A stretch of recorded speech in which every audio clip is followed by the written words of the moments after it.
Dearest listeners, Book babes and book bros. welcome to Book Babble. I'm Rachel, And I'm Tanya. We're the Witlet Women, your hosts for the day. and today we have a special guest star. Would you like to introduce yourself? Hi, I'm A.R. Schilling, and I write books that you want to read.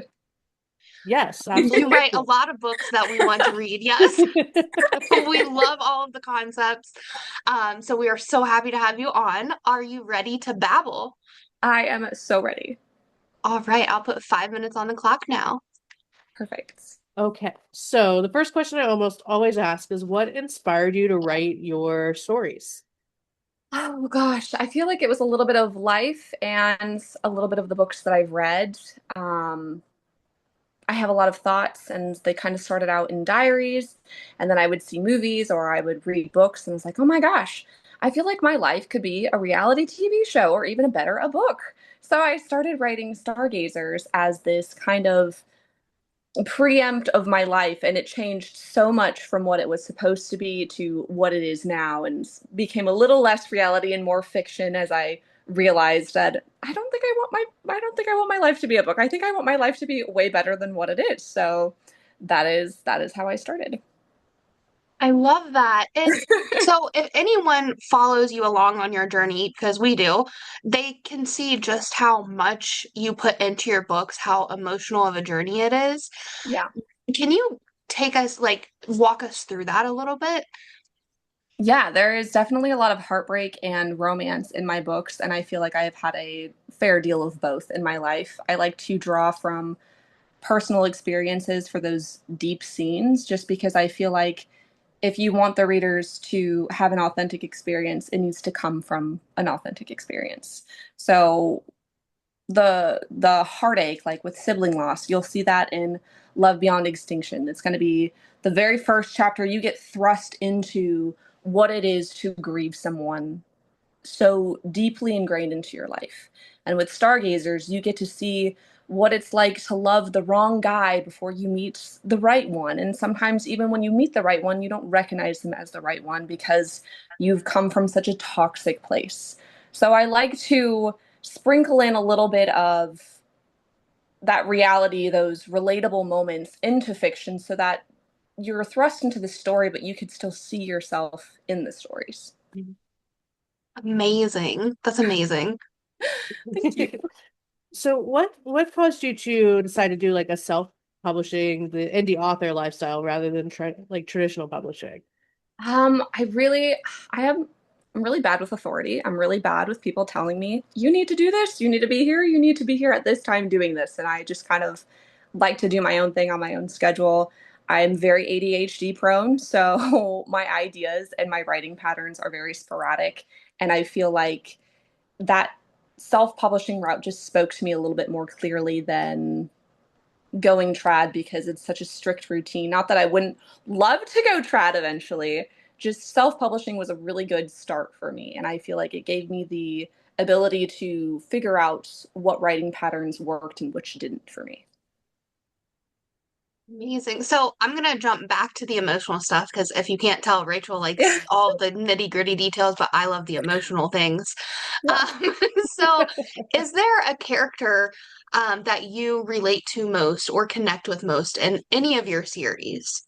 Oh, I feel like Ren, he is the MMC from Love Beyond Extinction because he has experienced sibling loss. I feel like I relate to him so deeply because it's hard to love and experience joy when you're going through that big loss. And then Tara from Stargazers, I relate to her in the way that the world kind of made me jaded. It made me cold. It made me turn in on myself and turn against those that wanted what was best for me. And so when I look at Tara, I see that and I'm like, I see how the world can make you hurt, but there are avenues and there are people in your life that want it to be better. And I wanted her to experience all of that just as I have. So I'm getting emotional listening, sorry. You're good. You're good. Uh, when I was reading Stargazer Salvation, I imagined Tara to really look a lot like you, honestly. Like you look like I get that her. a lot. Yeah. Where do you get the inspiration for your characters? Honestly, I'm a big people watcher, and sometimes I'll see somebody in just in the wild, and I'll be like, "Oh my gosh, I just imagine what their life is like." Because everyone's got this complex background we know nothing about. So I'll find somebody, and not in a stalker way. I'll watch them, and I'll just imagine what their life could be like, and that's where sometimes these stories stem from. And I just start picturing details about their life in my mind, and I'm like, I have to roll with this. I have to run with it. Tara was very much, I feel like every character in Stargazers is a mirror of me in I some love way or that. shape. Yeah. Yeah. Oh my gosh. Okay, so we're going to continue chatting, but I did want to just say we made it through the 5 minute AMA, so congratulations. This piece of our interview will go on our social channels, and then the full interview is going to go on YouTube and Spotify, so we'll just keep chatting. Perfect. I so you have brought up Love Beyond Extinction a few Mhm. times, and I am so excited to read that one. Are there any details you can give us about the book or where you're heading with it or when we'll be able to actually hold it in our hands? So, Love Beyond Extinction has actually garnered a bit of attention from the trad routes, and it hasn't been officially put into submission yet, but it's already garnered quite a bit of attention because it is so different than what is out there, obviously. So, I do have high hopes that it's going to go trad. If it does not, it will. It does have a release date in 2026, and that's what I can say as far as that goes. And then as far as the story goes, you've got Ren, who is the MMC, and then you have Frankie, who is the FMC, and then they have this Australian best friend, and he is kind of just the comedic relief because this story has a lot of really high tension points. It's learning to love through loss. So there's going to be those really, how do I say this? Those really, really intense moments. And he's kind of just there to break them up and bring everyone back to a good solid, okay, we're still enjoying this ride, okay, we're good. So you mentioned this is potentially going to go trad. Yes. How what is the difference between indie tr I can't talk, indie publishing and traditional publishing from your perspective? Like how has that differed? uh, I don't have too much experience being a trad published author, but I know I've learned a lot about just what it is to trad publish. And it varies a lot actually from self-publishing. Self-publishing is very much on your own timeline. um, you get to create your own schedule. You get to decide what you share and what you don't share. If I wanted to put up an excerpt of chapter 32, I could, and there would be no consequences. Whereas if you we're going to go to trad, they have a little bit more say, a lot more say of what you can and cannot share about the book. um, and then of course there's the financial aspect of indie versus trad. Financially, going indie, that is all on you. The costs, what you put in, what you lose, it's all on you. Whereas trad, they pay you in advance and you're making money before the book is even released. So it's quite a big difference. Not that I can speak too much as to what it is like to be published by trad. I just the process in itself is very hush hush. You can't say this, you can't say this, you have to wait till this date to share this. Whereas self publishing, I mean, you've seen my page, it's chaotic. I just share whatever comes to my mind. I'm like, you know what, I think I want to post some character art from this book today. Just very free will. But it's amazing. Like it's you never know what you're gonna get, so it's just like you're on your toes all the time, and it's one of I love your page. Thank you. Thank you. I I love have a the lot of stuff you fun. put out. Like it's so it's so real and raw and fun sometimes too. Like you just Yeah. everything is I don't know, you do wonderful. So Thank um you. but yeah, as someone who you mentioned like not being the best with authority, it Yeah. sounds like trad publishing can get very, very complicated and difficult in some aspects. You definitely have to learn to be patient is the biggest thing. And that was something that was so hard for me because I went from going self-publishing routes, fully committed to it with Stargazers, to pulling my book 2 days before release. I got picked up by an agent and just convinced that I was going to go into auction, and the book ended up dying in submission, and I was heartbroken, and it happened around the same time that I lost my brother. So there were a few moments where I was kind of like, I'm done with trad. I don't want to do it anymore. I just want to write books and self-publish. Screw them. And then I had that, come to Jesus meeting where I was like, okay, I feel like a lot of this is grief. A lot of this anger isn't towards trad. It's very much a right time, right place kind of thing. And that was where I decided I think I'm still gonna submit books and just learn to give myself more grace and to accept no as a part of the process.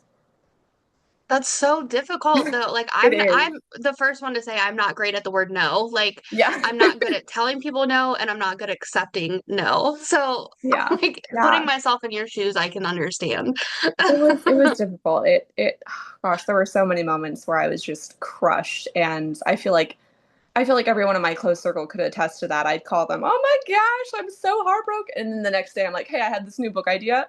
What do you guys think of it?" It's so all over the place. Very much. Oh, I love the sporadic nature though. All right, so I have a problem where I monopolize the entire conversation, so I'm gonna let Rachel talk now.